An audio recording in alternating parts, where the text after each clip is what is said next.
আচ্ছা, কখনো কি এমনটা হয়েছে যে আপনি নিজেকে অন্য কারো জায়গায় কল্পনা করেছেন?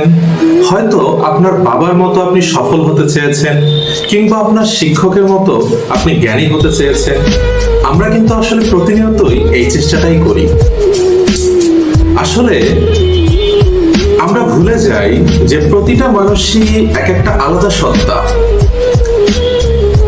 আমরা আমাদের মস্তিষ্কের চিন্তাধারা, বিশেষ করে আমার মস্তিষ্কের চিন্তাধারা, আমার হৃদয়ের ব্যক্তিগত অনুভূতি, আমার জীবনের অভিজ্ঞতা, এগুলো কিন্তু সবকিছুই আমার একান্ত নিজের, আমার একান্ত আপন।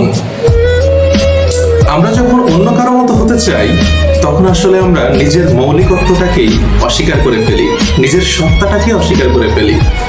আমরা নিজেদের সম্ভাবনাটাকে একটা নির্দিষ্ট সীমার মধ্যে, গণ্ডির মধ্যে আবদ্ধ করে রাখতে চাই। এই যে আমাদের হাতের এই রেখাগুলো দেখেছেন, এগুলো কিন্তু একে অপরের থেকে আলাদা। এগুলো কিন্তু কারোর সাথে কারো মিলে যায় না। সৃষ্টির এই অসীম বৈচিত্র্যের মধ্যেই তো লুকিয়ে আছে আসল সৌন্দর্য। তাই অন্য কারো মতো হওয়া নয়, বরং নিজেকে নিজের মতো হয়ে ওঠাটাই হচ্ছে আসল উদ্দেশ্য।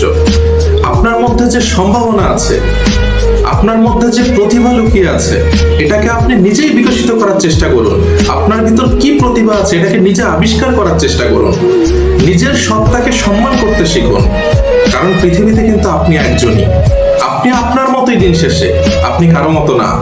আর এটাই হচ্ছে আপনার সবচেয়ে বড় শক্তি।